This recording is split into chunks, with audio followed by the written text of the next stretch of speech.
Hello, everybody. Good evening. Welcome to the University of Essex. Welcome to our Professorial Inaugural Lectures. I'm Chris Greer, Pro-Vice-Chancellor of Research at the University of Essex and a professor in the Department of Sociology, and it is wonderful to have you here with us tonight. When the University of Essex was founded in 1964, it committed to excellence in both education and research. In the 60 years since then, our academics have produced work which has inspired whole generations and helped establish Essex's reputation for research in the UK and globally. This research ranges from pioneering work on poverty and inequality by Professor Peter Townsend to the development of the world's first publicly available computer language by Professor Tony Brooker. We continue to push the boundaries of research today, from promoting human rights around the world to pioneering the use of data analytics and data science in developing countries. Since 2013, our Professorial Inaugural Lecture series has showcased our world-class research with more than 60 lectures across a wide range of topics, including the laws of war, inequality and mortality, and being Indigenous in the 21st century. These lectures are a highlight of our academic calendar. They give us a chance to come together to celebrate the world-leading research talent here at the University of Essex. Having both Professor Susan Kegerreis and Professor Raluca Soreanu with us here tonight means you will have the chance to hear from two outstanding academics from the Department of Psychosocial and Psychoanalytic Studies. Based within our Faculty of Social Sciences, the department is celebrating its 30th anniversary this year. Essex has an outstanding international reputation for social sciences. The recent Government Research Excellence Framework, or REF, placed us in the UK top 10 for research quality in 4 social sciences subjects. That is a unique position among the UK HEIs. At a global level, Essex is 74th for social sciences in the Times Higher Education World University Rankings by Subject 2024. Across our 3 faculties, our community of more than 800 Essex researchers are change makers, innovators, and free thinkers. They pose bold questions, tackle real-world problems, shape thinking, and influence policy. Our Professorial Inaugural Lectures are designed to inspire and perhaps also challenge through the celebration of this research excellence. You'll see all the qualities of our unique Essex research mindset demonstrated by the world-class academics speaking tonight. After the lecture, there'll be an opportunity to ask questions, and please do so. And then you'll be very welcome to join us for a drinks reception where you'll have the chance to speak further with the professors and each other. So I would like now to hand over to the Executive Dean for the Faculty of Social Sciences and fellow professor in the Department of Sociology, John Preston. Thank you and have a great evening.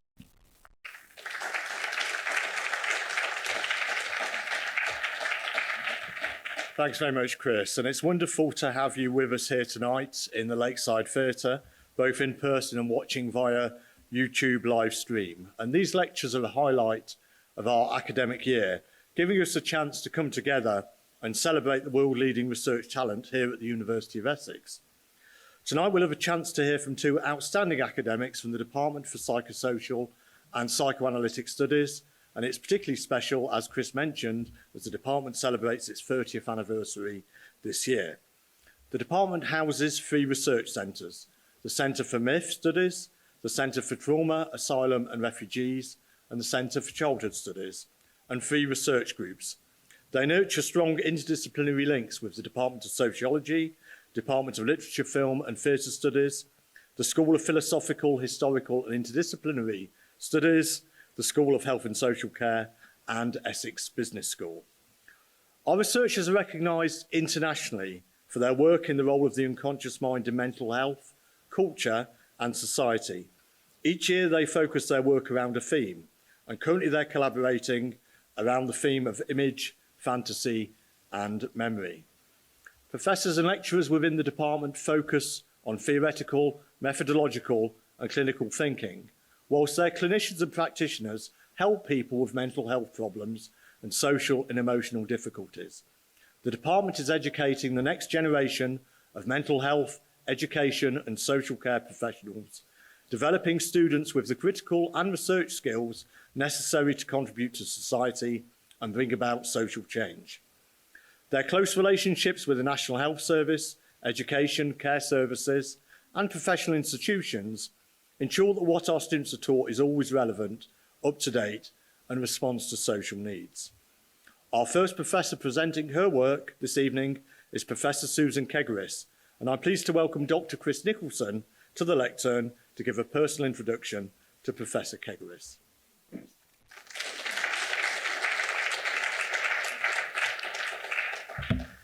Thank you. I'm really delighted and quite moved, really, to be here introducing Sue.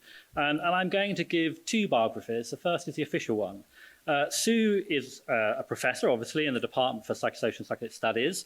She trained first at the Tavistock as a child and adolescent psychotherapist, and then at the Lincoln Centre for as an adult psychotherapist. She's over 40 years' experience working with children and adolescents in CAMS and in hospital settings and school settings and privately. Throughout her career, she has taught on a range of trainings and other kinds of courses. She set up and ran the child and adolescent training in psychodynamic counselling at Birkbeck, and at that time it was the only one of its kind specialising in child and adolescent work. And then she joined Essex, and she did a lot here at Essex, so I can't go through. But one of the major achievements was setting up the equivalent course here, and later adding in not only to the child and adolescent stream, but also an adult stream to broaden out the people that can come and train here. Alongside this, she's been particularly engaged in promoting research among psychodynamic practitioners and teaching about research in psychotherapies. She campaigned over a long period for the introduction or reintroduction of the professional doctorate for psychotherapists and counsellors here. She campaigned me. It was taxing. But she got her way, and 3 years ago that programme was relaunched and is doing really well here now. And she currently supervises a wide range of professional doctorates and PhD students. Sue has always written papers for professional journals, with her first two papers appearing actually when she was still a trainee. She's since published widely on clinical practice and training issues, producing her own book in 2010 on counselling with children and adolescents. And her most recent papers have focused on psychotherapists' experiences working through the pandemic and the experience of psychotherapists becoming researchers. She also contributes to the quarterly column on training issues for the British Association of Counsellors and Psychotherapists, and has been managing editor for psychodynamic practice since 2011. So she packs it in. But I want to give a little bit of an unofficial biography, which you don't see in the written text here.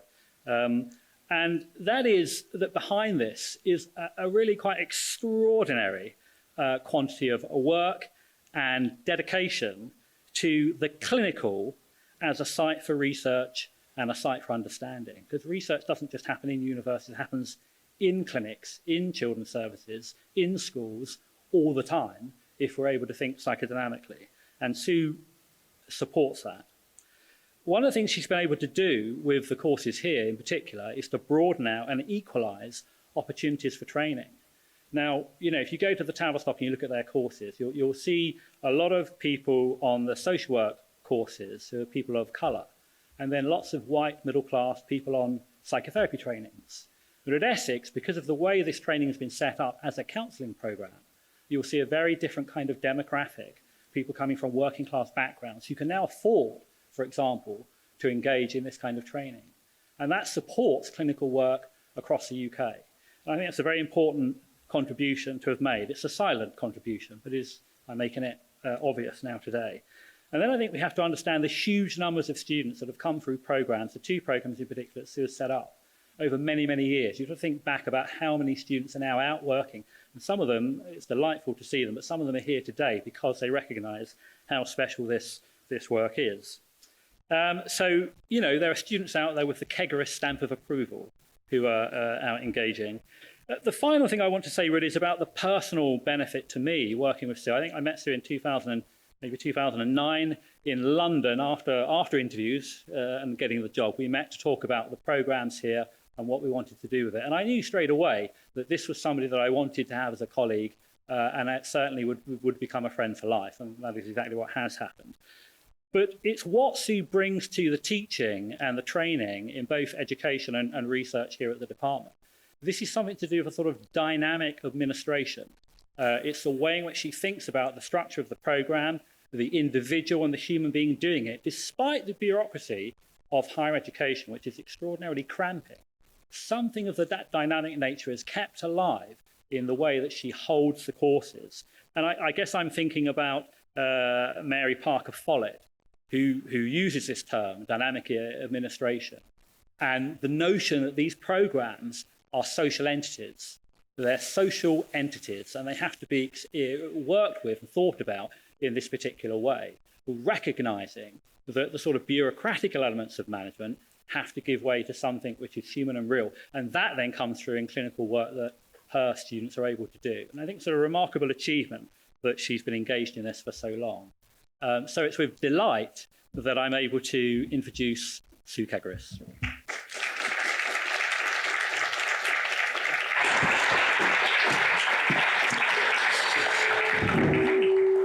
Thank you. That gives me a lot to live up to, doesn't it? But I'm very, very pleased to be here and to be able to talk to you. It was very interesting listening to the introduction more generally because though I do write about research, I also write a lot about practice and training issues that are not based on a formal research program, but much more just about the experiences that I come across in my clinical work and in my training experience. And that's what today is about. It's not coming out of a bit of formal research, it's coming out of the experiences that we've been having running the training here over the last few years. So I will be talking about how our course that we've been running here, the MA in Psychodynamic Counselling, which is now the MA in Psychodynamic Counselling and Psychotherapy, just changed its name, but how it's developed and some of the interesting things that we've been thinking about and that I've been trying to understand about the changes that have come about over the last few years. So this is all about the training that we run here in our department, which started off very small. And I think our first cohort was 4, all TCTO graduates. That was our foundation degree program through to BA, but then grew from there. So that was a pilot cohort. And this is just to sort of show you what I'm going to be talking about, and then I'll get on with more detail. So it's grown from what was the standard size of being somewhere in the mid to high teens to now being, you know, in the 40 and 50 and even beyond that. So that's what we're now having. Obviously, I'm going to talk a little bit about how much there is to be celebrated about that expansion, but also acknowledge that this brings both enormous benefits, but big challenges, which we've all, as staff and students, been trying to understand better and to process better. I'm going to say a little bit about more general things about large and small group dynamics, because that's the background from which I'm approaching these thoughts. We do a lot of organizational and group dynamics in our department, and it's been a part of my sort of portfolio of interests for a very long time, including the group relations aspects of that. And I'm going to talk a bit about how this larger cohort changes the dynamics between the students, because undoubtedly it does. I'm going to talk about how the change of dynamics affects the relationships between students and staff. And then I'm going to talk a bit about how it's changed the staff-team dynamics. And think about how we can make sense of all of these things and hopefully out of that, you know, develop better ways of managing. So first of all, just to celebrate, the growth is very welcome. A few select seedlings there to a great big field full of beautiful flowers. So first of all, it's really useful because we need well-trained therapists and counsellors out there desperately. There's such a need for those to be able to offer services to children, adolescents and adults. So the need, as we all know, has been growing and growing. So it's a good thing in itself just to have more well-trained practitioners out there. Just to give you a sense of the scale, if we've got, roughly speaking, if we've got this kind of roundabout 90 students at the moment, all seeing 3 clients each week. I mean, that's just in the practice part of the programme. The preclinical is also there. We've got 75 local agencies involved currently, and that doesn't include a lot of people who would love to have our students coming out as trainees and ones who have had them in the past, both adult and child populations. So 90, all of them seeing around about 3, that's 270 clients every week that are being seen and being helped by our trainees. And that's considerable. And as Chris said, it's very nice for me to think over all those years just how many, you know, the sort of spider's web of wonderfulness going out there, all those people out there helping other people in trouble. So it's very pleasing to know that we're actually providing a lot of real help out there. So we've got also a lot of graduates now in our region setting up their own services, running their own services, providing placements for our current students. So we've got a whole network growing and growing and growing across the region and beyond, which is there as a result of the growth of the course.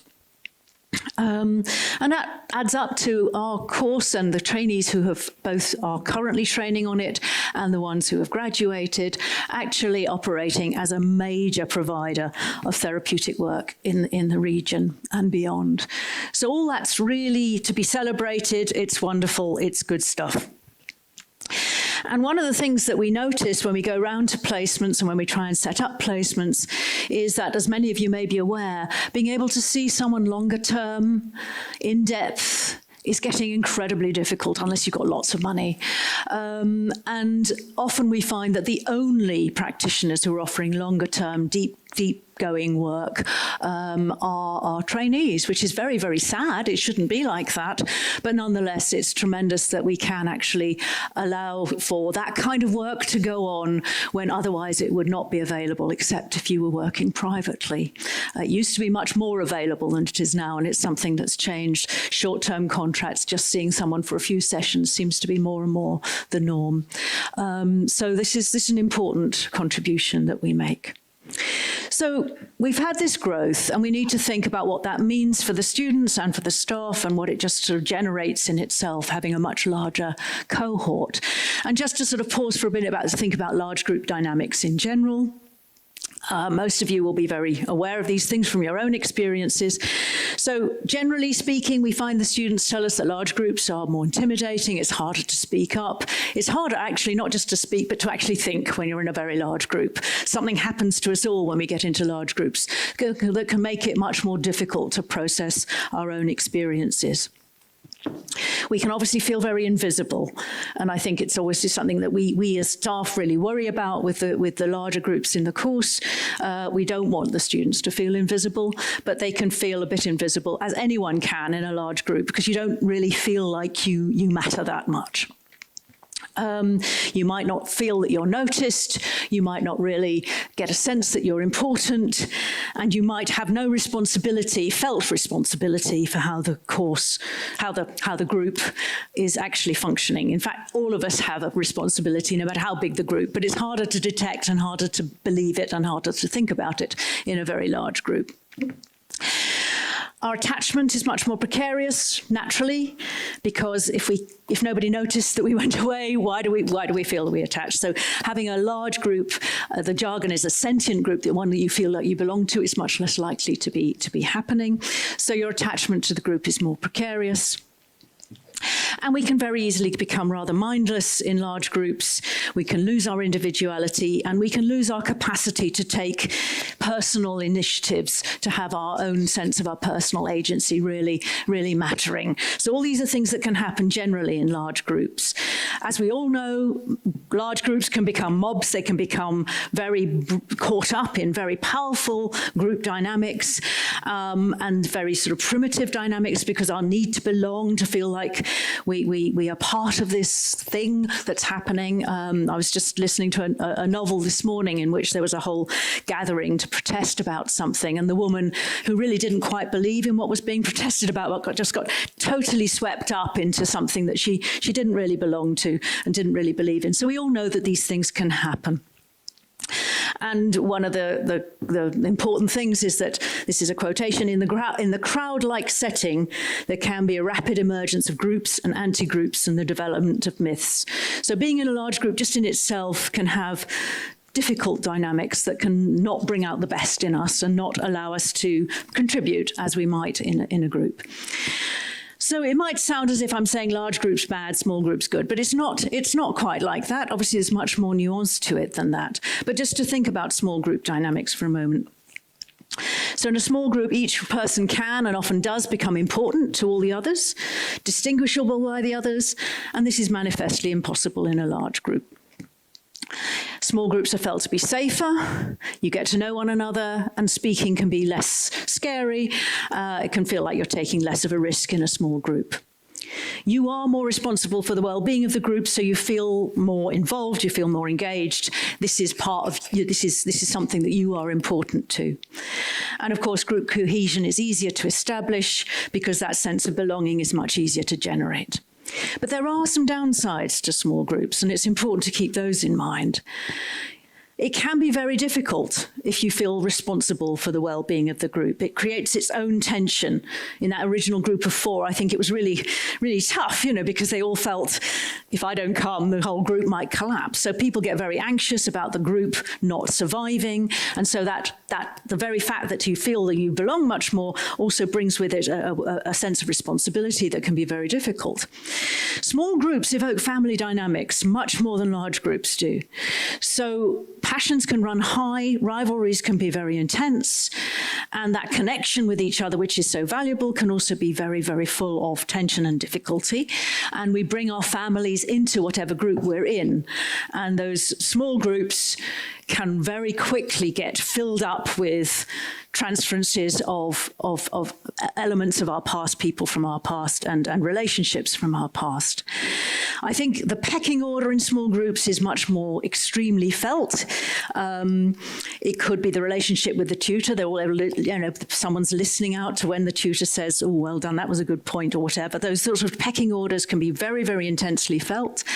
Oedipal and sibling dynamics can be very rich and very alive in a small group.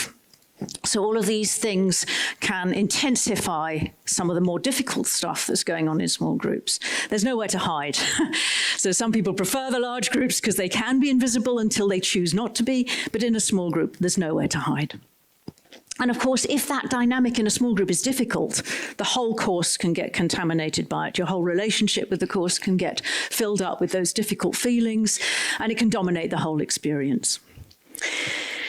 So I'm very aware of time and actually got quite a way to go, but the advantages of the larger cohort, because you might think, oh, large groups are much more difficult and so on and so forth. But as I say, there are real advantages to having such a large cohort, which kind of obvious, but it's worth really sitting and thinking about what they bring, those larger cohorts.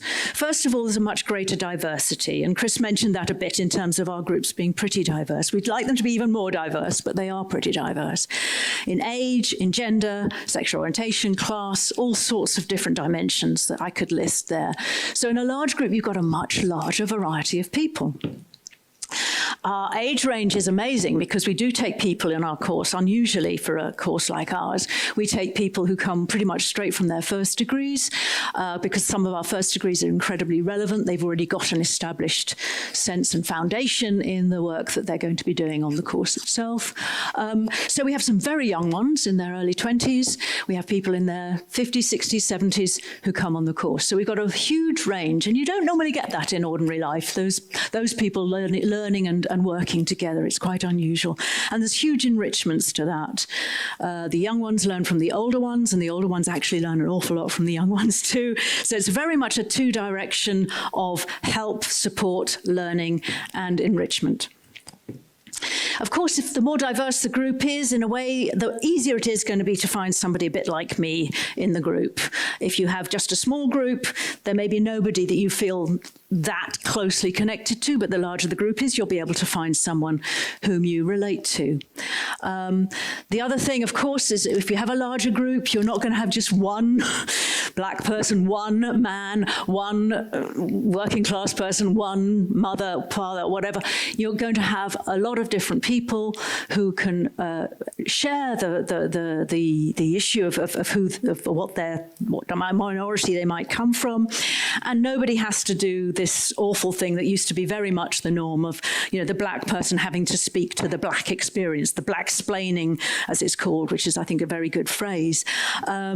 Also, because there's more people of different ethnicities and different backgrounds, the white middle-class people who might otherwise really just take it for granted they are who they are, actually have to do that work of whiteness, of understanding their own racialization and their own class identities in a way that can easily get overlooked if a group's much more homogenous. There's mutual support for the minorities, whichever minorities they might be. And of course, in any group of any sort of considerable size, you've got these very complex intersectionalities. So people are crossing over and connecting with each other around across a lot of very different divides, you know, which could include who's a parent, who's not, who's had a smooth educational ride and who's not, as well as all the other sort of more ordinary racial and class intersectionalities and gender intersectionalities. So you get all those different harmonies, all those different tensions. And because it's a reflective course in which we do a lot of thinking about ourselves and our relationships with others, these can all be worked on in a way that's very easy not to do if you're in a group setting. So I've mentioned how you can find people a bit like us, a bit like me, and I can become part of a subgroup instead of being all on my own. And that can have a downside, you know, because if we find our own tribe and we sit with our own tribe and we only talk to our own tribe, it can actually solidify those differences. Luckily, I guess, because we're a reflective course, we can think about that as we go along. We can notice it and we can interrogate it a bit and actually try and loosen things up a little bit. Again, the intersectionalities of one particular group may be more overtly being able to understood and can be challenged and can be thought about in terms of, you know, whether or not we do or don't stay in our comfort zone of being with people like us. So there's a way in which you can find a place to fit, but you can also be thinking all the time to try and understand the pull to finding somewhere that fits, and questioning what's underlying it for us. In a larger group, competitiveness is different. Everyone, of course, on a course like this is on their own journey, but some of the students don't like me talking about competitiveness so much. They say, I'm not really competitive with anyone, I just want us all to succeed. But I don't think human nature is much like that. I think we're always aware of where we fit. We're always attentive to how we perceive ourselves in relation to others. So that sort of positioning of ourselves is part of the experience and not something we should feel bad about. It's just part of the learning experience. So there are all these good feelings of comradeship, solidarity, all the lovely things about working alongside others on a mutual project like this. But there's rivalry, there's envy, there's jealousy as well. And our attunement to our position in the group is heavily, heavily influenced by our family history. So for some, the fact that they might not speak out in a group is because they've been laughed at all the time by their siblings or whatever. But equally, that might lead to them having a great urge to just elbow everyone out of the way and say, look, it's me, I can really do this, and to prove to their siblings in their mind that they are actually very effective. So it can have massive effects and it will be completely individual. One's relationship with competition will be totally individual and based on those very early experiences of what it was like growing up. In a large group, of course, one of the advantages is all that's very diffused. In a small group, it's very intense. In a large group, it can be much more diffused and varied. And also because our course is such that we have small groupings within the large group. For teaching purposes, we often do a lot of our teaching in smaller groups. It's blurred. So a given student in a given cohort would probably belong to 3 or 4 different groups. So they would have different positionings and different experiences of themselves in relation relation to others. And of course, in a large group, students are not so exposed, so they can take their time.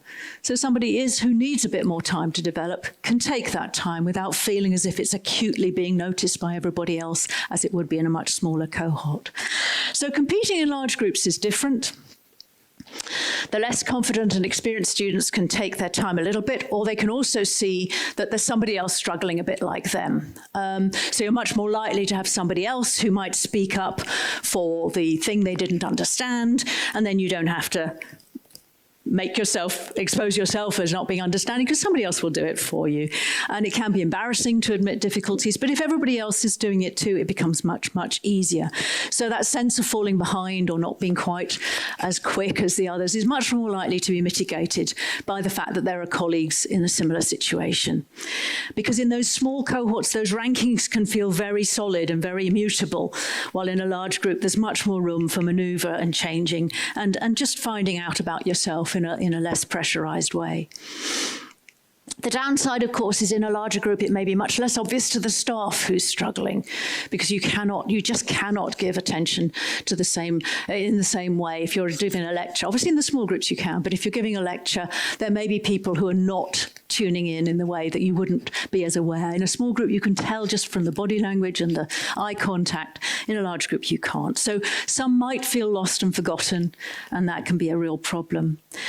And of course, the school dynamics are much more in the frame in a large group. In a small cohort, it's not like being at school. It's really not. But in the large cohort, all those experiences of school might come back. And some of the students will have had very difficult relationships in school. Others may have had very sort of rebellious relationships in school. Some might have felt very noticed in school. Others might have felt very forgotten in school. So all of that will come into the mix and affect different students differently. But of course, this more diffuse competition means there's less persecutory self-measurement, and as I say, the less confident students can take their time.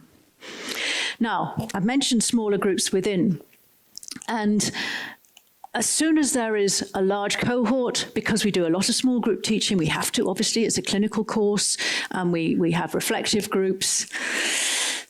Oh dear. Sorry, I've just been given a 5-minute warning and I'm nowhere near 5 minutes from the end. So as soon as, what we have to do is we subdivide, and this brings about a very, very different dynamic, and it's worth thinking about it. We have to have parallel small groups to do the actual clinical teaching and a lot of the other reflective work, and this is radically different. So immediately you've got these parallel groups, you've got students thinking, oh, how does my group compare with the others? Are they better than we are? Are they worse than we are? Happier, more difficult, better informed? Are they getting a better deal from staff? Do the staff like them better? All of that gets going as soon as you've got parallel groups, which you didn't have. If you just had one clinical group, you didn't have any of those things going on. And of course, once a group is part of a larger system, then team identifications and loyalties, that's why the sporting thing up there, it's our group, it's our team, it's our, all of that gets going. And each subgroup has its own culture and fantasies about where it fits into the larger system. So these parallel groups, which obviously give them much better teaching experience and opportunities to learn, can bring some difficult dynamics. If everyone's in one group, there's a great incentive to just get the most out of whichever tutor you've got. That's who you've got, and you might as well make the most of it. But with parallel groups, envious and anxious comparisons start getting made, and that can be a difficult dynamic for the students and for the staff. So they anxiously monitor who's getting what, is something different being said about course requirements, about placements, about assignments, and so on. So this goes across the group, and there's more that anxious comparisons. And it can lead to one staff member being seen as the good one who's doing it right, and others being denigrated as getting it wrong. So this happens only because we've got a large enough cohort to have all these parallel groups. And this will be happening in other classes, obviously in other courses, but we're particularly tuning into this. So there may be a group that has a more experienced member of staff. And is that unfair? Are the others getting a better deal? Oops, sorry. But equally, there might be some who are very happy not to have the more senior member of staff because they're not as much under the eye of authority, and it's going to affect people differently. But all I'm really saying is the experience of being in that group and working with that tutor and being with those other students is a different one, very different if there's alternative groups just around the corner, just out of sight. So you don't have that sense of it may be different but equally good. It can get very concerning at times. The other thing that we know from group dynamics, organizational dynamics, is that groups take up a role within an organization. So it's common for one group to become more disgruntled and vocal about their difficulties, and then they can be seen as the difficult group, either by the staff or by the students or both or even by themselves, but rather than thinking about how they might be holding something for the system as a whole, which we know only too well can happen. So one group can become the scapegoat, and the others can be the good girls and the good boys, the ones who are, doing it all right. And actually, that's not going to be the case. The ones who are having difficulties will be speaking up maybe for things that aren't being said in the other group. And likewise, some of the more difficult group may be themselves, very much not fitting in with that stereotype. They can become just self-destructive, though, and there's a very good example in Yule of a class, a particular class in a school that became so identified with being the difficult, awkward ones that it became an extremely destructive dynamic. Yes, they can take on the guilt and aggression for the others. So we need to have a group and organizational dynamics eye to look at this splitting that can happen. And of course, everybody gets pressured by their groups to fall in with the dynamics. So the disgruntled group will not probably give much space to those who aren't disgruntled, and it can be very hard then for people to speak up for their own experience or to see how they're fitting in. And that can prevent us from processing these larger group dynamics that we need to be attending to. What can I do for time? Okay, so in a small course, staff are more likely to be seen as a cohesive team. In a large course, you need your course tutor, the one that you're most connected with, to be, to create more of a home within the larger group, because you haven't got that home in the course as a whole, and that can lead to particular dynamics. I'll have to go a bit quickly. But what happens also is that because we're not working as closely together with the whole staff team, each student won't have that same experience. They can look at the staff and have a sense of the parental dynamics that are going on. And that can be really quite interesting, especially they've had very difficult parental dynamics at home. They're watching, they desperately want us to be a cohesive team that can work together like mum and dad really being a good pair of parents. But equally, there can be some excitement and interest in any tensions that they detect, which can lead to certain things kind of getting either a bit exaggerated or even things being felt and to be happening amongst the staff team that actually aren't. And one of the examples is if a new member of staff is coming in, then they become the focus of projections of being an outsider or new or vulnerable, and that can then get really going in the staff team or between the students and the staff in a way that, again, is bringing stuff from their own experiences or from home that's going to be affecting the experience they're having of staff. And of course, the further away we are from our students, the more room there is for fantasy, more likelihood of a them and us kind of mentality in a large course. They don't feel as much as if they're just our colleagues in waiting. As I say, it's much more a school dynamic rather than a professional colleagues in waiting dynamic. And more group think, more myths. We all know about these. And this is obviously very familiar in the political sphere. Hypercathected groups everywhere can generate their own truths, and the need to belong overwhelms reality testing. But there are good effects too. That less dependence on staff and more dependence on themselves brings about a much greater cohesion in the group. They learn from each other much more. They support each other much more. They look to each other for generating their own ideas and their own way of thinking. They're more independent, and there's much less sort of feeling that there's just one way of doing things because everything's diversified so much. Greater and richer variety of staff voices that they're likely to hear, which gives them more room for developing their own style. And of course, if they don't have a great connection with one tutor, there's going to be another one somewhere in the system that they can connect with better.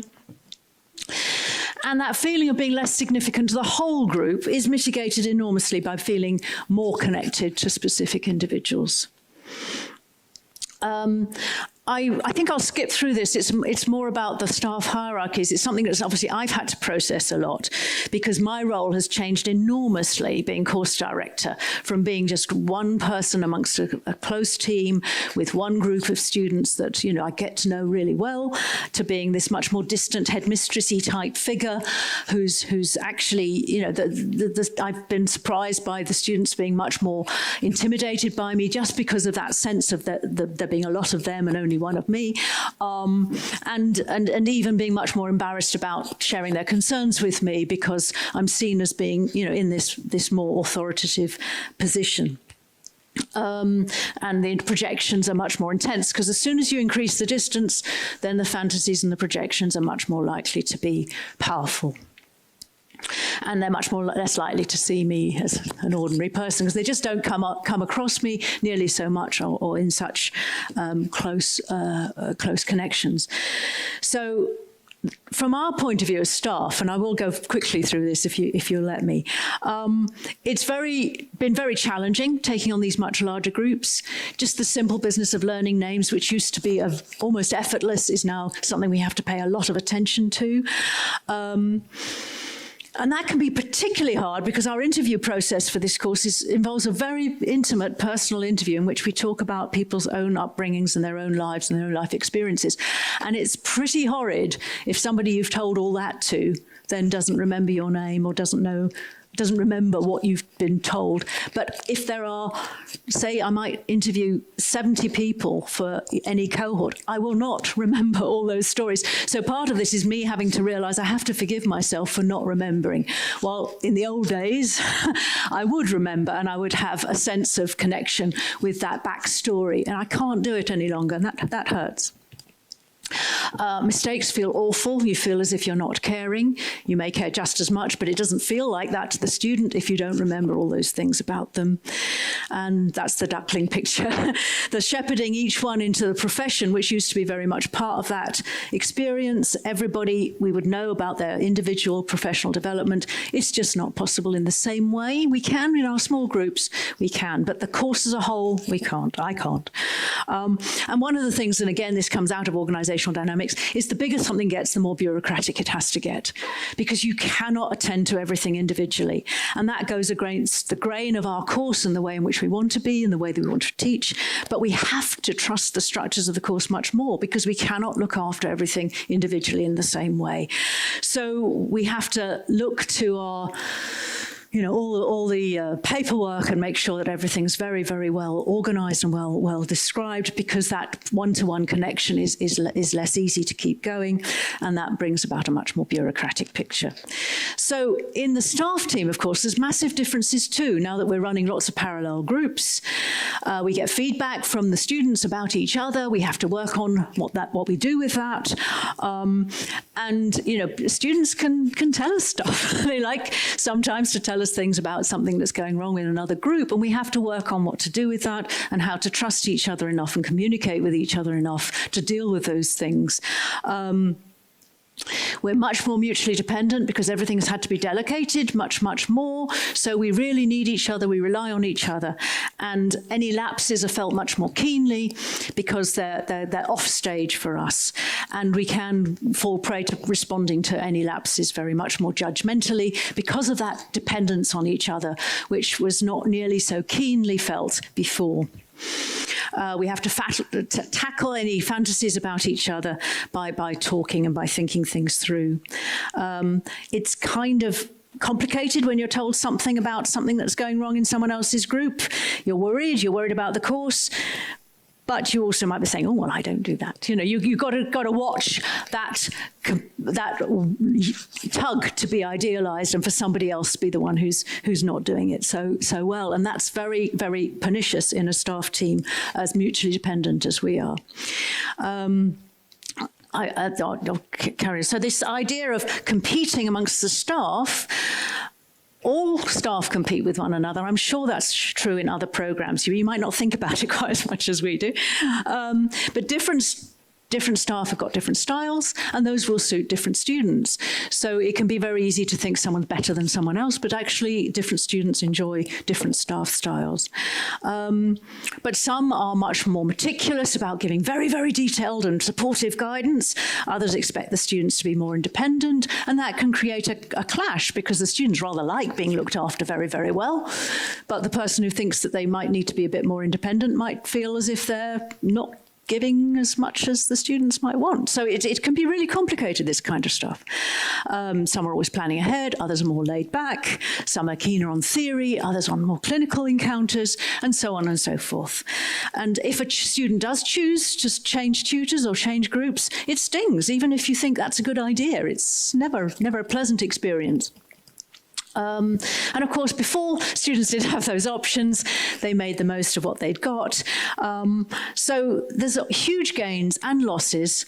But again, for us as a staff team, it's that honest staff communication that's absolutely key to making this work. Otherwise, those splits can become quite difficult to manage. So just to finish, gains and losses. But absolutely, the dynamics have changed, and that's something that we're getting used to. There are huge advantages, but also disadvantages to the larger numbers. And the adjustment is still a work in progress for those of us who've been doing this for a long time. We're still working on it. We're getting better at it year by year, and it will be easier with time. So we're getting, we've now had 3 full cohorts in the 40s and 50s, and so we're getting better at it all the time. There's no doubt that excellent training is possible in large groups as well as in small groups. So that's a given. I mean, I don't think I would be standing here if I didn't think that was true. But honest reflection, which is tough, good communication, which takes a lot of work, and the willingness to adapt to these change dynamics are absolutely essential. So what we're trying to do is to enjoy the richness of what's going on now with that much larger and much more diverse cohort, but also working all the time to try and preserve and protect the best of how it was in the past, so the quality of the training is maintained.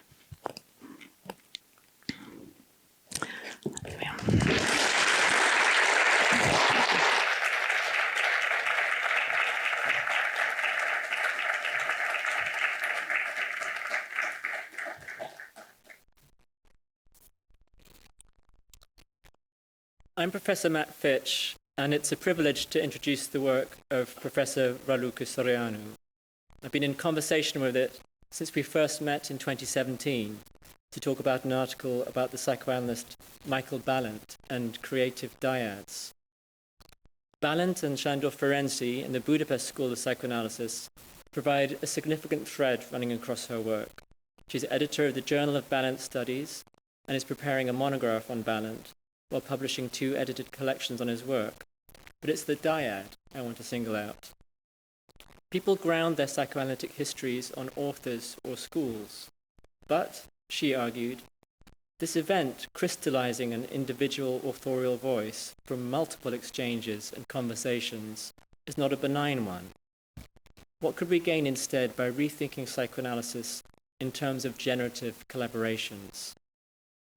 A good answer to the question is her wonderful recent book, Ferenczi Dialogues, published last year by Leuven University Press, which is structured as a 3-way interdisciplinary dialogue with her creative collaborators Jenny Vilner and Jakob Starberg on the topic of Ferenczi, whose own astounding clinical diaries took apart the idea of what it means to be whole, what it means to be in fragments, and what it means to relate in times of traumatic or revolutionary change. To collaboration, let me add internationalism.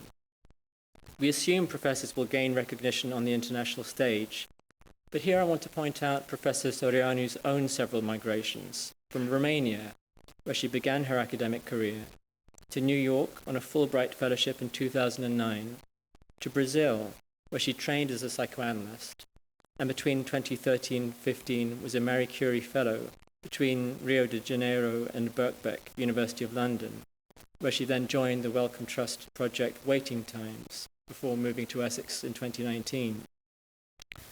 All of this must have taken an incredible amount of energy, resilience, curiosity, in ability to traverse new cultures and contexts and languages.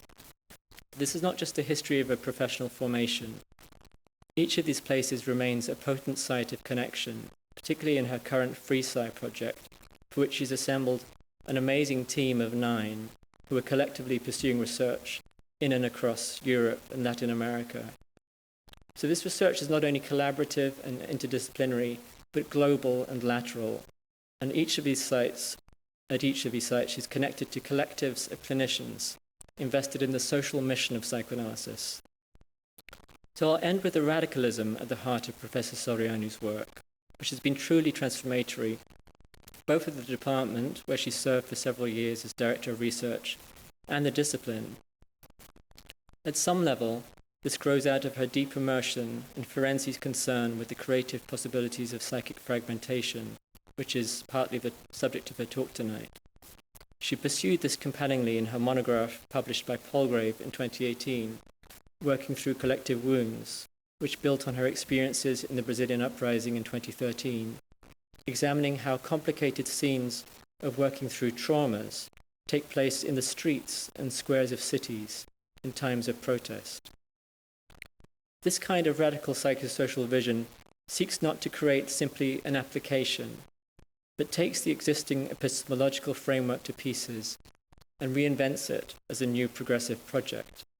This is effectively what she and her team are doing in their current work, Free Clinics and a Psychoanalysis for the People, funded through a 5-year UKRI Frontier Research Grant, which turns the institutional history of psychoanalysis inside out by focusing on the hidden histories of free psychoanalytic clinics that have opened their doors to excluded or marginalized groups. What was marginal becomes central. It's a project that has quickly gained international traction because its PI is already in the midst of international conversations and transformations. Tonight, we will hear something about what is possible. So I invite Professor Soreanu to tell us about the psychic life of fragments, what we can do with trauma in the psychoanalytic clinic, and what it means to work through collective wounds.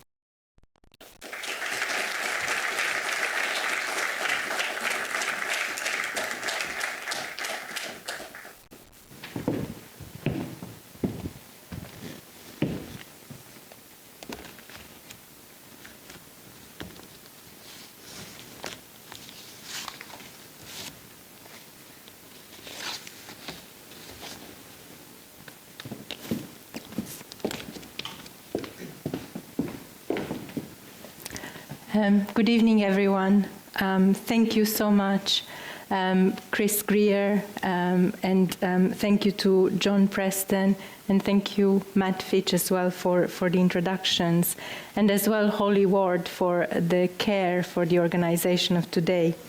It is truly a privilege to be part of this vibrant department and to have colleagues who inspire me every single day.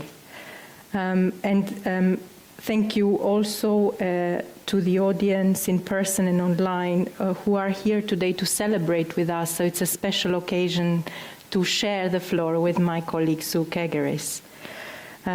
My talk today is called The Psychic Life of Fragments, and it has 4 parts. First, a prelude on montage.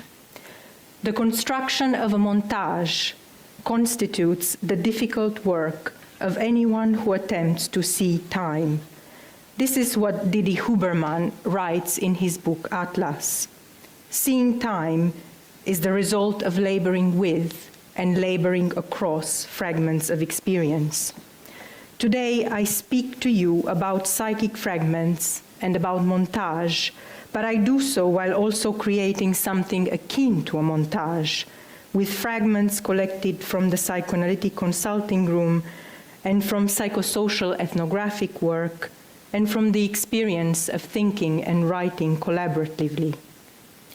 I believe the impulse to make montages, to put together heterogeneous elements that do not belong to the same set, to break apart, or what we call demontage, and to piece together, or remontage, is integral to modernity, to the modern experience of shock and chaos.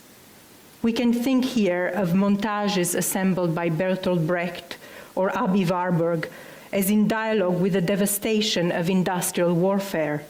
We can also wonder about the many contemporary experiences of shock and chaos, and about the cycles of breaking apart and piecing together that constitute each of our situated experience. It is the experience of a refugee piecing together their few material possessions and breaking into syllables the words of the new language, of the new country they're trying to introject. The montage I speak of is a form of labor rather than one of exuberant play. The fragments resist, do not fit well together, or hold together in a composition that is unstable. Henrik Gustafsson notes on the ubiquitous use of the prefix re by Didi Huberman. To make a montage is to re-edit, to reframe, to reread, and to rearrange. Thinking psychoanalytically, it is also to reconstruct, to repeat, to relive, and to retie the memory threads. All of this is difficult labor. In part one, I will talk about the psychic life of fragments. Today, I would like to talk to you about the clinical imagination, about trauma and radical plasticity, and about what we can do with trauma in the psychoanalytic clinic if we constantly work to enrich our clinical imagination around psychic fragmentation. The clinic of our times is traversed by references to a range of dissociative processes and forms of psychic splitting and fragmentation, but these processes often remain enigmatic and underspecified. What is being fragmented? Are there stable results of the psychic fragmentation? How can we qualify them, especially when they do not fit on the map of Sigmund Freud of ego, id, and superego? Over the years, I have followed closely the revisions of the work of Sigmund Freud proposed by the Hungarian psychoanalyst Sándor Ferenczi. These revisions amount to a meta-psychology of fragmented psyches. For Ferenczi, fragmentation is a core operation of the psyche. What if we start thinking about a multiplicity of forms of fragmentation? With Ferenczi, we can think about fractures, splits, atomizations, pulverizations, leakages, detritus, shattering of psychic matters into particles without form. But we can also think about new formations, new organs, protective membranes, expansions, contagions, and inner growths. To the Freudian vocabulary of splitting, Spaltung, Ferenczi thus adds a new register of terms. I discuss this as a process of psychic dematerialization, but also processes of psychic reconstruction. I bring here a multilingual map of Ferenczi's terms on splitting. The reception of Ferenczi's vocabulary on splitting in different psychoanalytic cultures is an interesting matter as we pay special attention to how the distance from the Freudian terms was ingrained in different translations. So the novel term atomization appears at the bottom of the table here. My own thinking on trauma starts with the question, what does it mean to have survived a psychic catastrophe? The catastrophe is not a singular, unitary event, but a scene where several qualitative forces hold together. The fragments resulting from the catastrophe make an arrangement, a composition, a relational ensemble, or a montage. So the way I work with trauma, in writing, but also in the consulting room, is not by considering it an irrevocably broken symbol or a collapse of all capacity for symbolization. Trauma is perhaps an interrupted symbol, bearing the mark of an intrusion by the other. But after this interruption or syncope, what comes is a reorganization of the fragments and a reconstruction from the fragments, sometimes even an extraordinary acceleration of recombinatory capacities or hyperfaculties. Something dies, but something else is enlivened, vivified, accelerated. Let us ponder for a moment on this collage created by Hannah Höch, an active member of the Berlin Dada group. The houses are scattered and the landscape is empty and abstract like a map. At the center there are two female legs dressed in mid-calf laced boots, leaping over a fragmented landscape. A spiral-shaped shell is strapped around the crotch, the shell of a snail or a mollusk, a strange new organ, a new formation, a new growth. The title of the collage refers to the mythology of 7-league boots in European folklore, boots that allow the bearer to take 7 leagues per step in great speed in order to complete a significant and somewhat magical task. By its orientation, the leap is towards the past. The Ferencian subject bears certain structural similarities to a montage made by cut-out fragments. The theory of trauma is analogous to a theory of montage. For Ferenczi, the organism itself is thought as prepared for art, ready for recombinations, permutations, complex analogies, imports and implantations.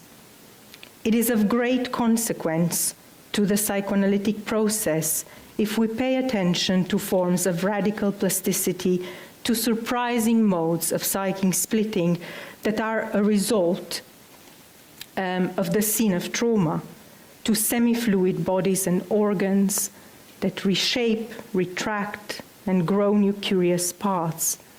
Fragments have lives of their own. They speak in a different voice, and in the consulting room, these different voices can become discernible. So part 2, the social life of fragments. I have spoken of a metapsychological revision that puts a culture of fragments at the center.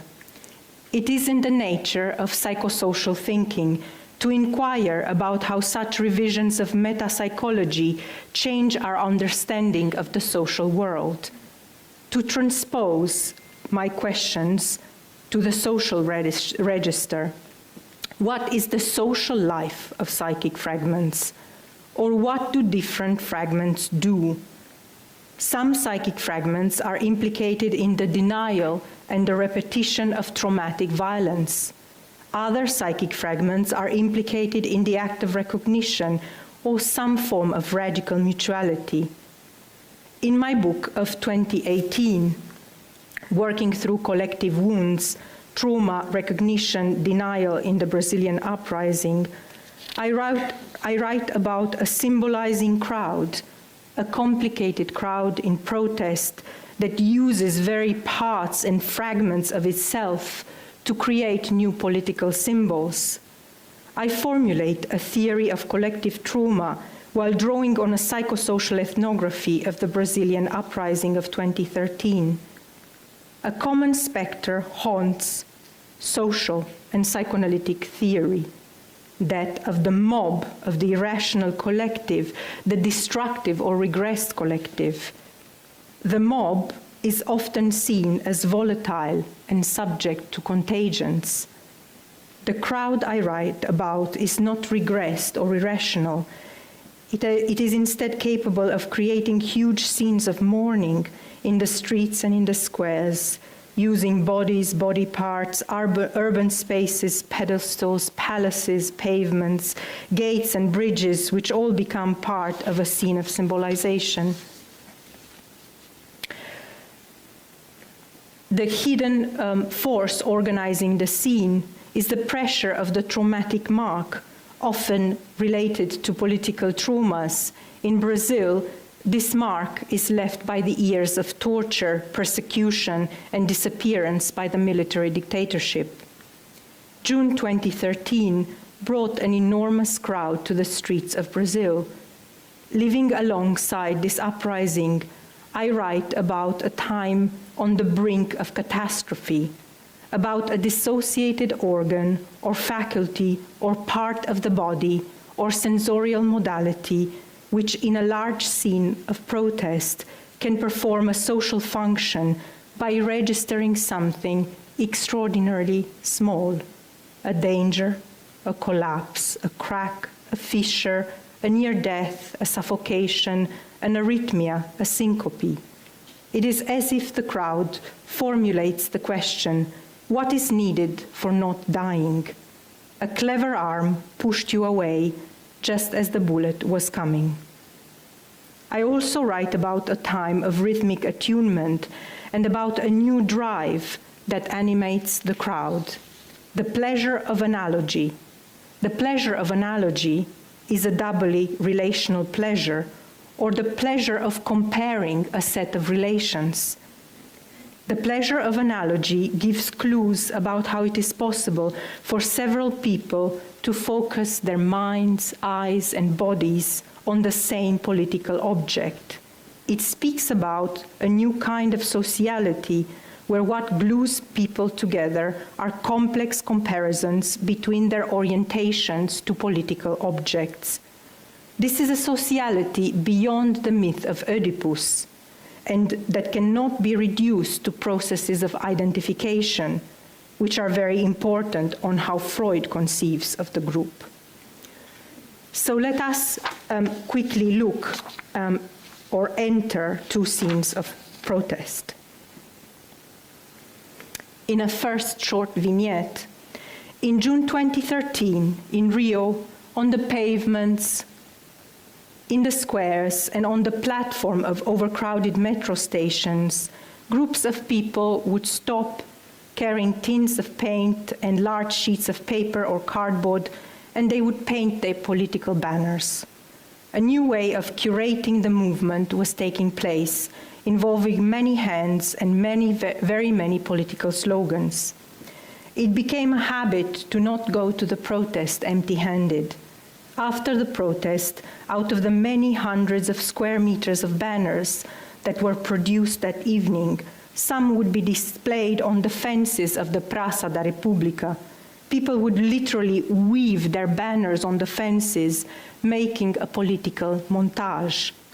It was a slowing of time which allowed protesters to pause, to read each other's play on words, irony, desperation, grief, hope, and to compare their orientations to political objects. By the morning, the police would have the political symbols removed and thrown into the rubbish, interrupting the pleasure of analogy. The second vignette. In 2013, in the city of Fortaleza, protesters invented a new chant when confronted with the violence of the military police, which was pouring tear gas bombs in their direction. When the sound of the bomb launchers was heard, the crowd responded, "Dis necessario, dis necessario," which means unnecessary, unnecessary. Here, the crowd does not only qualify the act of aggression, but it interprets it, while at the same time having to preserve itself from being hurt or dying. In both instances, there is an intervention into a politics of excess, into the endless repetition of traumatic violence. In the midst of tear gas bombs, there is something immensely powerful to see someone stop, turn, and interpret the violence. Sometimes crowds, too, are capable of making an interpretation. In the third part of my talk, I would like to discuss method and authorship in 4 short movements. So the first one is on rereading. In particular, I would like to talk about the rereading of the work of psychoanalyst Sándor Ferenczi. In the past 12 years, an important part of my thinking and writing had to do with constantly rereading Ferenczi.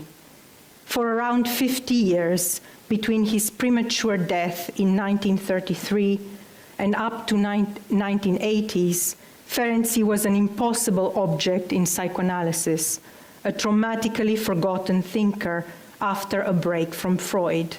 It was thus necessary to relearn to read and reread Ferenczi. I now understand this rereading as a form of intensification.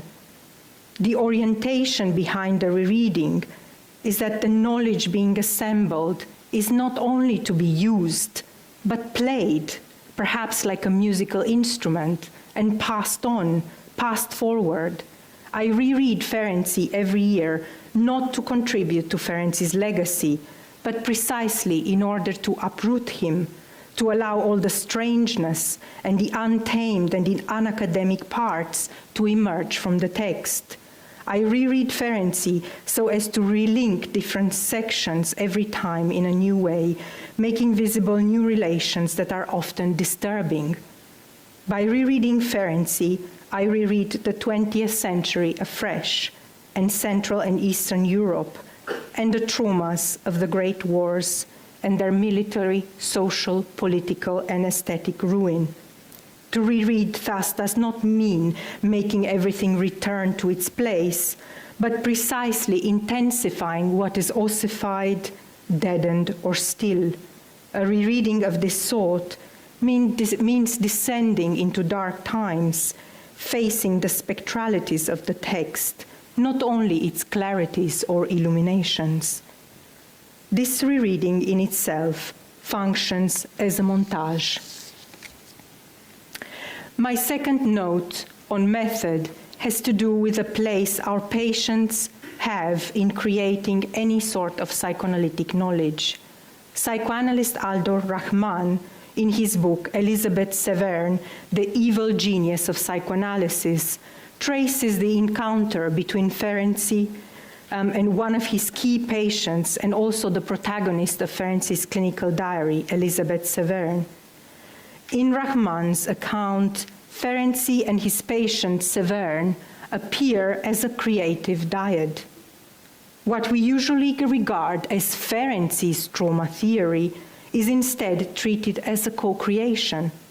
Without Severn's experimentations with self-hypnotic trance states, Ferenczi would have perhaps not grasped the importance of regression and reliving in the psychoanalytic frame, or the importance of the analysis of countertransference. There is another question that opens here. In our writing as psychoanalytic authors, our writing as psychoanalytic authors is full of our patients, and we are yet to invent forms of thinking and writing to traverse this particular kind of fullness. We can perhaps speak of a co-montage of the psychoanalytic dyad. 3. Co-montage and kinship. My third note on method brings together rereading as montage and co-montage. As I mentioned already, the rereading I'm thinking about is of the laboring kind, and it involves an encounter with the spectralities and the dark side of texts. To traverse this darkness, a kind of solidarity is needed, a co-production, a co-affectation, a coalition, something more marked than a co-authorship, a co-montage. The co-montage I would like to invoke here is the one I created with Jenny Wilner and Jakob Staberg around the book we published in 2023, Ferenczi Dialogues on Trauma and Catastrophe. Our book is the result of a 3-year-long dialogue about the philosophical, political, and clinical implications of ideas and images of catastrophe in Ferenczi's work, which we try to disentangle from our different disciplinary points of view and against the backdrop of social history. Our book was planned and written during the COVID-19 pandemic, finished during the month in which war in Europe became a dominating subject again. For the three of us, this book was a form of surviving while making a montage, assembling something from fragments corresponding between different countries and disciplinary contexts, meeting on the screen. We each have our own part of the book, but we also respond to one another, making 3 sets of 3 sections. This 3-way engagement is a way of marking co-affectations. Our own rereadings of Ferenczi changed while encountering the rereadings of the others. I don't think we wrote this book as Ferenczi's children, but as more ambiguous kin across time. What connected us is a kind of interest in radical plasticity or the propensity of the mind to undergo change. This book addressed Ferenczi's works in terms of thinking in times of crisis, considering the present in constellation with scenes from the past, the outbreak of the First World War, the crisis of psychoanalysis as an institution, the disastrous last encounter between Ferenczi and Freud, the rise of fascism and National Socialism, and the impending exile of the founding members of the psychoanalytic movement. I now understand this as a co-montage. And 4, co-montage and intensification. My 4th point on method is about co-montage and intensification. It has been one of the great joys of my academic life and work to collaborate over the past year in an interdisciplinary group of 9 people on the project called Free Clinics and the Psychoanalysis for the People, Progressive Histories, Collective Practices, Implications for Our Time. This project engages collectives that since Freud's first free clinics in the 20s and 30s have opened psychoanalytic spaces to excluded or marginal individuals or groups. Free psychoanalytic clinics have rich political and clinical lives, but these remain invisible. Our aim is to make these political and clinical lives visible, to contribute to their figuration and ultimately to the figuration of psychoanalysis as a critical and progressive discourse and practice. In our work, we look at how psychoanalytic collectives innovate, how they arrange time, space, money, and suffering in new ways. We ask questions about the possibility of mental health commons, working with historical research and ethnography and the arts in sites such as Vienna, Berlin, Budapest, London, Rio de Janeiro, Sao Paulo, and Buenos Aires. It would be very difficult to condense here for you our findings after 1 year of working together. What I can tell you, however, is that psychoanalysis is changing profoundly, mainly outside of established trainings and formal psychoanalytic societies, that in the past decades it has produced extraordinary changes of the psychoanalytic dispositif. It has undone itself using categories related to race and coloniality. It has learned to start from the question of race rather than just adding it as an extraneous element. Psychoanalysis is making a decolonial montage. We have written a manifesto for infrastructural thinking, which is reflecting the direction of these changes and which will soon be published.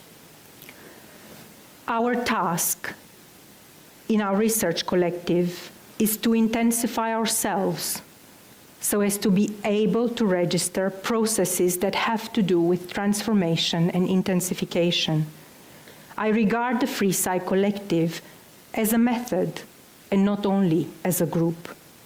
In the collective, we attend to what Laurent Berland has called the difficulty of being with the ordinary, not just as a microecology of disaster, but as a scene of ongoingness that includes catastrophe, comedy, awkwardness, intimacy, work, care work, noticing, dissociating, demanding, shrugging, and working it out in real time. All this work of both intensification and attending to the ordinary is needed to capture the contemporary force of the free clinics movement. Thank you very much.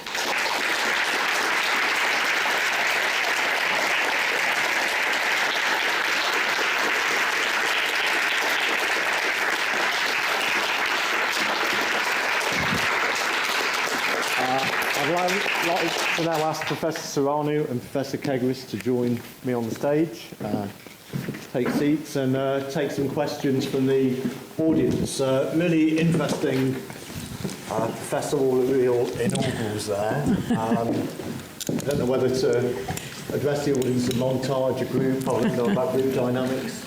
So I think we'll take several questions, maybe 2 or 3 from the audience, and group them together. We've got some for both professors. So can you take some questions from the audience? Holly, have we got a roving microphone or anything, or do we just a chat? Yes, there's one there. We do. So put your hand up if you have a question.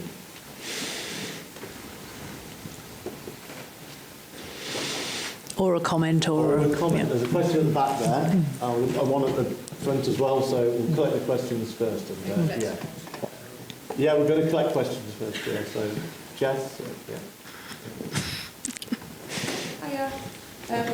They were just both fascinating. I've got like 1,000 notes here, so I don't really know where to pick a question from. But something I was struck by, I think in my current role, was the 270 students a week that the MAPC students managed to, 270 patients Clients, a week, that the MAPC students managed to see in our local community. And I was wondering if you could speak a bit more about the social impact of that, because I was thinking about the social impact of Raluca's Free Psych project and outside of universities, and so I was thinking about it as being a kind of a place where the two of you meet. Thanks, Jess. We'll collect a question from the back now as well. So, did the person at the back up there? Hand up, yes.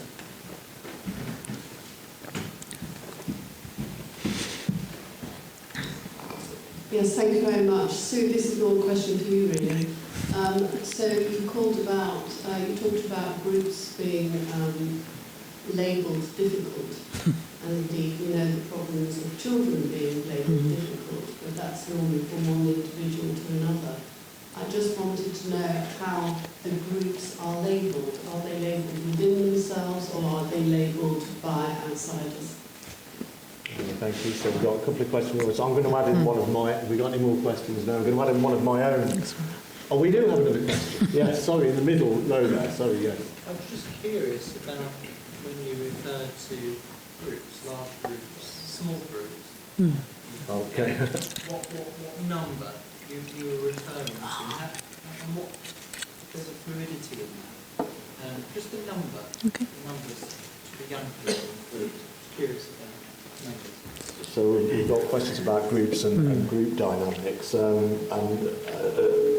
Raluca, perhaps you could speak to some of that as well, group dynamics and its relationship, because you talked about mobs and how they're envisaged. And perhaps you could say something also, Professor Soreanu, about the current configuration we find ourselves in, maybe with relation to US politics, and perhaps groups who we might say are abject in terms of their views being of the more Trumpian variety, and how we might adopt a psychosocial perspective on those type of groups. So I'm just throwing in something of my own there that I'm interested in, but Professor Kegerreis, could you take some of those questions on groups first? Yes, I'll try and remember them well enough, but do remind me if I'm losing track of something. I mean, just in terms of your question, Jess, I mean, there are an awful lot of people out there getting help, which is great. And we hear from schools particularly, but other agencies as well, about how desperately needed the help is and how hard it is to get help from the organisations that would normally be there. And everybody's doing their best, but resources are very short,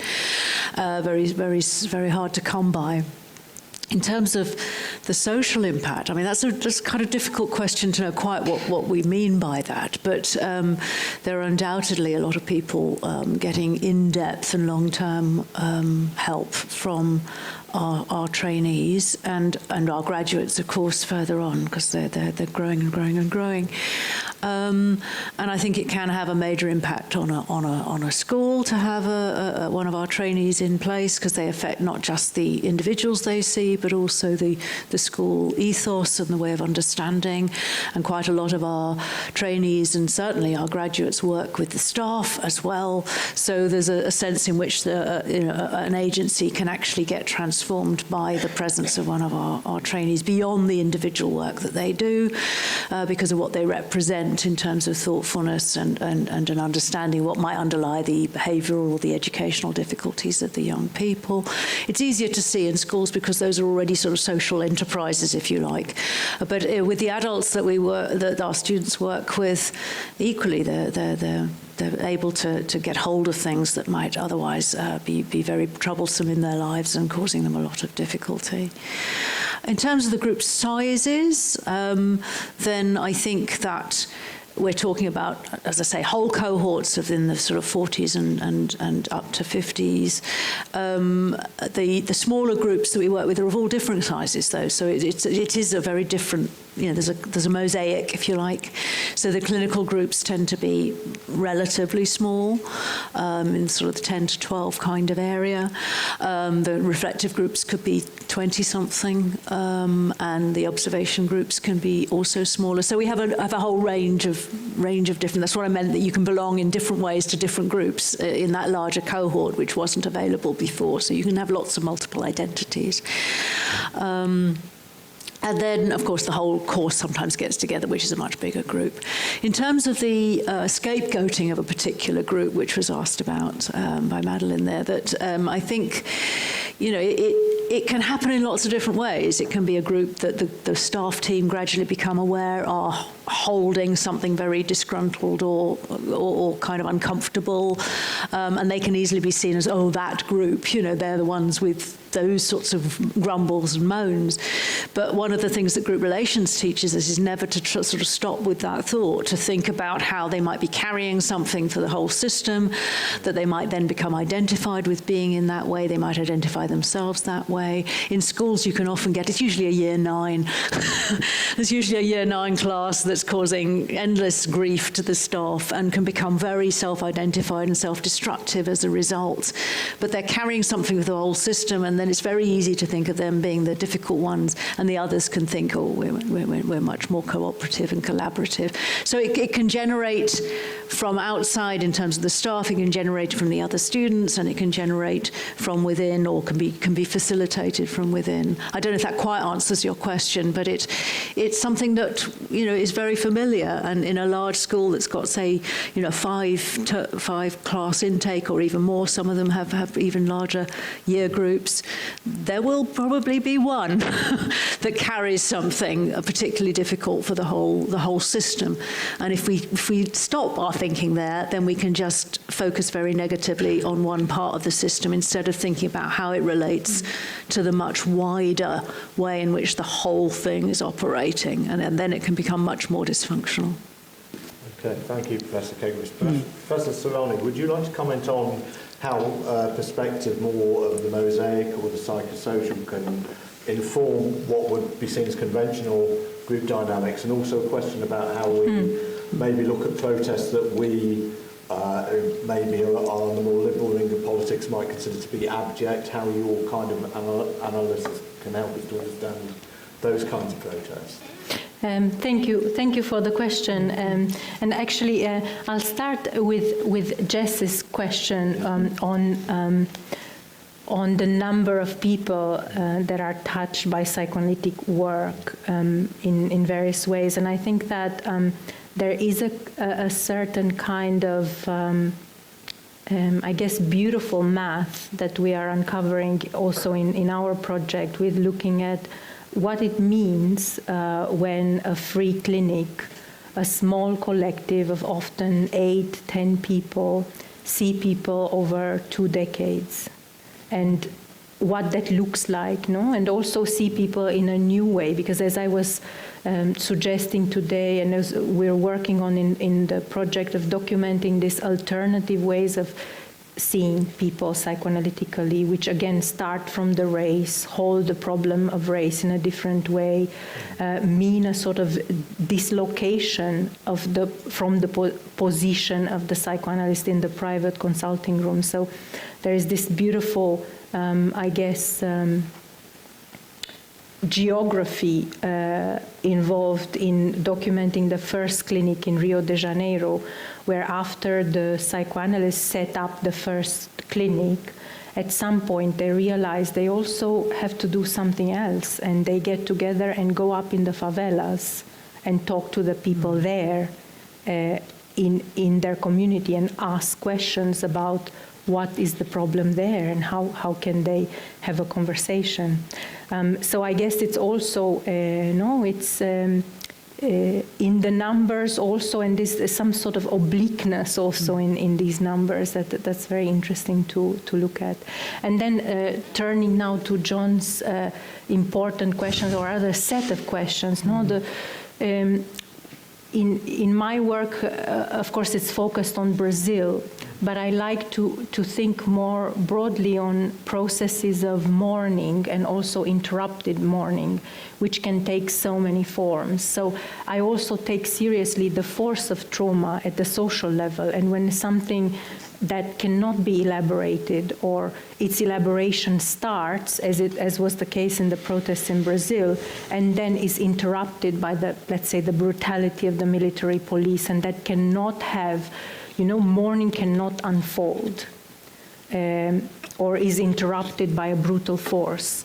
And I think that can take many forms. I mean, we can think about, you were asking about the US, no? Where maybe there's a different kind of mourning there, or never completed mourning, or interrupted mourning about losses of a certain place in the social hierarchy, or in a sector, in a certain place in industry, that people had certain kind of jobs that they could no longer hold, or they didn't have the same meaning, and the place for a kind of societal mourning for a special kind of loss was never able to take place.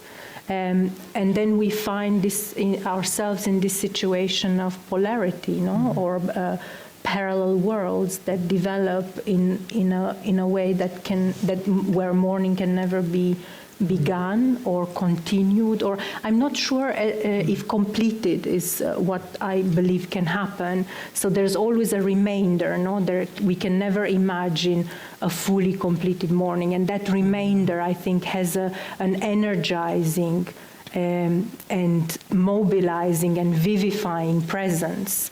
But when mourning is so brutally interrupted, that's also quite damaging, and I think it leads to this polarization of entire societies, which we're seeing today, and we saw in Brazil, with Bolsonaro, and we see in the US as well, in a different way. Again, I don't want to extend the parallel too much, but yeah. Okay, thank you very much. Thanks to both professors for insightful answers and amazing professorial inaugural lectures tonight. Thanks very much to both.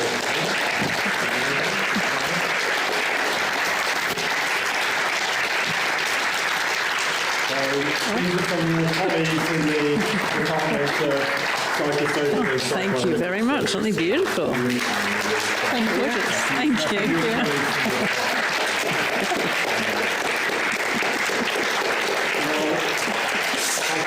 It remains for me to say thanks to the audience, thanks to people watching on YouTube. Our next Professorial Inaugural Lectures will take place on Tuesday, the 30th of April, at our Southend campus, where there'll be a professor from the Faculty of Science and Health and the professor from the Faculty of Social Sciences speaking, and if you'd like to now join us and celebrate the success and brilliant inaugural lecture of our two professors here in the Silverad Centre for drinks, conversation and snacks. So see you all there.